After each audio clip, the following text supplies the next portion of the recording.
Hello and welcome to Piper's Paraphrases. I'm Professor Pipes, and this week I'm reading a classic winter tale. 'Twas the night before Christmas, and all through the counting house, not a kind word was given, not to nephew, clerk, or mouse. That's right, this week I'm reading the first 2 chapters of Charles Dickens' famous wintry ghost story, A Christmas Carol. No, not Aunt Carol Cooper, the novella. Anyway, let's get right to the characters.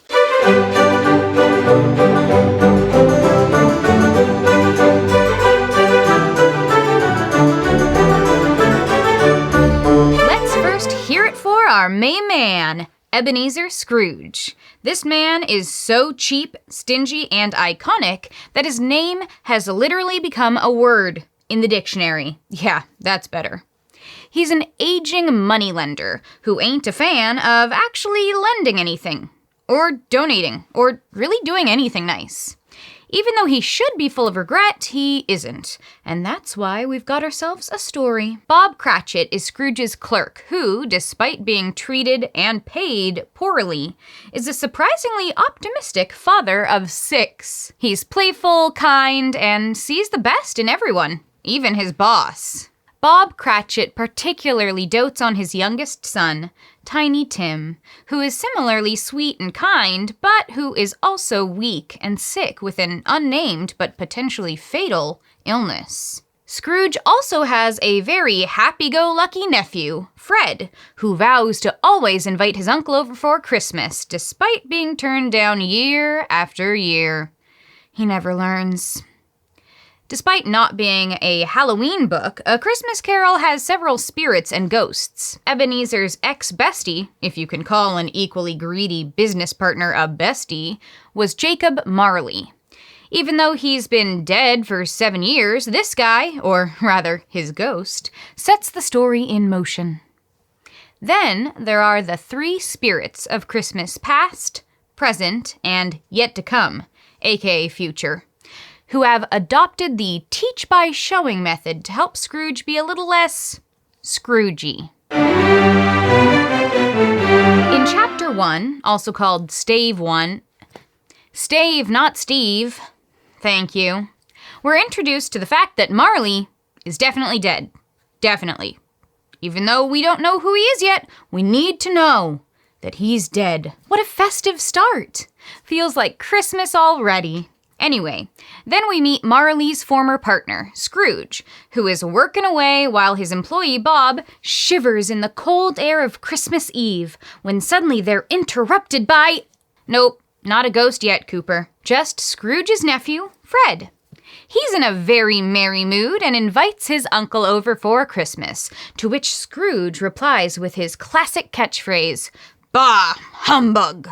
which I guess is a no. Fred tries to convince his uncle that Christmas is great, but he's hearing none of it, because Christmas earns him no money. Tell me about it. And in case you weren't totally convinced that Scrooge is a big ol' meanie, a couple of gents come in asking him for a donation to charity. Charity? Again I say, bah, humbug! According to our lovable protagonist, poor people should just go to prison, or die. Soon, Scrooge closes up and heads home after angrily telling Bob he'll see him extra early on the 26th, since Bob insists on taking Christmas off. What an inconvenience. Once back at Scrooge's home, the spookiness begins. First, he thinks he sees Marley's face in the door knocker, despite Marley being dead as a door knocker. Scrooge heads to his bedroom and locks himself in. Just as he decides that everything is totally fine, a bell in his room begins to ring. Then, all the bells in the house begin ringing. And when they stop, bang! His cellar door slams open and he hears someone dragging chains through the rooms below, up to his door. And then, through his door comes the ghost of Jacob Marley, dragging a chain of coins, keys, and cash boxes. Dun dun dun! At first, Scrooge refuses to believe what he sees, saying it's all humbug. I don't think that means what you think it means. But pretty soon the horror and fear take over, and he begs to know why the ghost is there to see him.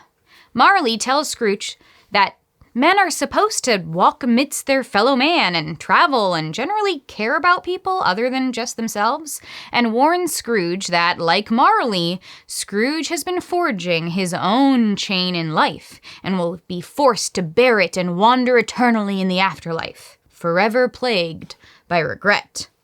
Luckily, Marley's ghost tells Scrooge that there's still a chance that he can change things. He says Scrooge will be visited by 3 spirits, beginning the next night at 1 a.m. Then Marley leaves and, after seeing the street filled with ghosts, Scrooge falls asleep. In Stave 2, Scrooge is surprised to wake up and realize it's midnight, despite the fact that he went to bed after 2 a.m. Quite the night owl. Confused and unsure whether Marley's ghost was a dream, he decides to stay awake until after 1 to prove that there was no ghost. Humbug! However, wouldn't you know it, that darn ghost does appear, sparkling and changing, looking both old and young and shining from the head, with a hat in its hand that looks like a candle extinguisher. The spirit announces itself as the ghost of Christmas past and says it's there for Scrooge's welfare. The spirit magically transports him to his old childhood school, where the other boys are heading off for their winter holiday, while little boy Scrooge is left all alone, moving current Scrooge and me to tears. Young Scrooge ages before their eyes to show another Christmas, where his little sister, who has since died, comes to the school to take Scrooge home for good. The next Christmas they observe is a party at the shop where Scrooge apprenticed as a young man under a very jolly man named Fezziwig. Everyone is dancing and laughing and enjoying the company of lovable, admirable Fezziwig, who, as a boss, is the complete opposite of Scrooge. After commenting on how little money went into making such merriment, the ghost of Christmas past takes Scrooge to a later Christmas, and a sad one it is. A young woman, Belle, is breaking up with young man Scrooge because, as she says, his whole world has been taken over by his desire for money rather than her. Red flag, girl, get out of there! Current Scrooge can take no more, but Christmas past ain't done with him yet. Scrooge is then forced to see Belle again, now much closer to her current age, surrounded by the happiest, most chaotic, and perhaps most Christmassy Christmas yet, with children running around, playing and having fun and opening presents. Her husband mentions to Belle that he saw Scrooge working that afternoon, all alone, and that his partner, Marley, is thought to be dying. Scrooge, now completely overwhelmed, grabs the spirit's extinguisher cap and shoves it down on the glowing head, and the spirit disappears. Spooky. Scrooge, now back in his bedroom, falls asleep, and the chapter ends. During the 1800s, increasing industrialization in the UK without regulations, or at least without enforced regulations, meant that the rich got richer at the expense of the poor, who lived in awful, wretched conditions. Completely unrelatable, I know. Charles Dickens was particularly moved by the sad state of impoverished children, a theme that runs throughout many of his works, including this one. After reading interviews with children in the workforce, compiled and published by a friend, Dickens decided to write a pamphlet, an appeal to the people of England on behalf of the poor man's child. However, as many an English teacher will tell you, a story is often more convincing than a lecture, and thus, A Christmas Carol was born. The lesson needed to be obvious, though, so the story comes in the form of a simple allegory, meaning that the characters and events in the story are symbolic, revealing a deeper meaning beyond just what literally happens, like the ghost of Christmas past represents memory. In these 2 chapters, we also see 2 opposing themes at work through the characters, greed and compassion. Scrooge, of course, is the embodiment of greed and selfishness, perhaps best demonstrated in his interaction with the charitable men near the beginning of the story. When they inform Scrooge that hundreds of thousands of people are in want of necessities and common comforts, he replies, "Are there no prisons? And the union workhouses, are they still in operation?" This is both an obvious example of his selfish unconcern for the welfare of those less fortunate, and also a social commentary about the laws and systems set in place theoretically to help the poor that actually left them worse off. Scrooge's greed is evidenced in other little ways too, such as his statement that Bob needs to come in extra early to make up for taking Christmas off, and also Bob Cratchit's fire, which is so small that it looked like one coal, and which he can't make any larger because Scrooge keeps the coals in his office. Belle, Scrooge's old love, says it best when she tells him that, "I have seen your nobler aspirations fall off one by one until the master passion, gain, engrosses you." In other words, he's become so greedy that he has no other real qualities anymore. She says that Scrooge might be sad for a little while about their broken engagement, but he'll soon dismiss the recollection of it gladly as an unprofitable dream. Well, hopefully re-watching the breakup turns out to be a bit profitable for our greedy protagonist. On the other side of things, several characters symbolize the more Christmassy and related themes of compassion and joy. Or, more accurately, they show that joy comes from being compassionate. Fred, Scrooge's nephew, is joyful when he arrives at the counting house, having come for the sole purpose of wishing his uncle a Merry Christmas and inviting him over for Christmas dinner, both acts of compassion. Then, when his greedy uncle says, "What reason have you to be merry? You're poor enough," Fred retorts, "What reason have you to be morose? You're rich enough." "Yeah, you tell him, Fred." He then furthers this point saying, "There are many things from which I might have derived good, by which I have not profited." Specifically, he says that Christmas is a good time, a kind, forgiving, charitable, pleasant time, when people open their hearts to others. So even though it has never brought him any money, the compassionate nature of Christmas has done him good, brought him real happiness.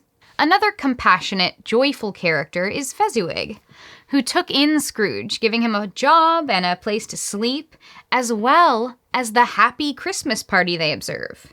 The Ghost of Christmas Past cleverly observes that it really was just a small act, only a few pounds spent, and therefore is not worthy of much praise, prompting a slightly altered Scrooge to admit that Fezziwig deserves praise because he chose to make them happy, to make their lives and their work a pleasure.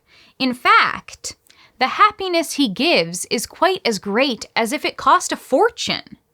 This joy, this happiness, stems from his compassionate nature and spreads to everyone he encounters.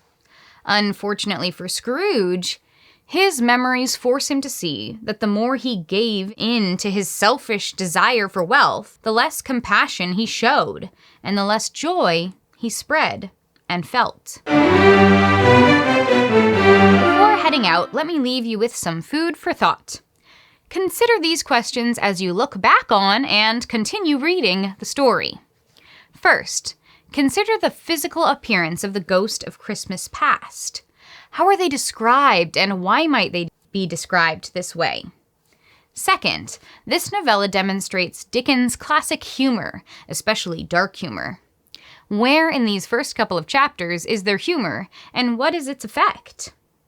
Third, Scrooge is so horrendously greedy and selfish that he's basically a caricature. However, he is meant to teach ordinary people not to be like him. What aspects of his character make him realistic and relatable, rather than just exaggerated? Fourth, Scrooge has so far only seen the first of the three spirits Marley warned him about. Is there any evidence that Scrooge is already starting to change as a result of this encounter? If so, what? And finally, if you're in a research mood, why not look into the workplace and social structure of Victorian England? What specifically might Dickens have been commenting on and critiquing?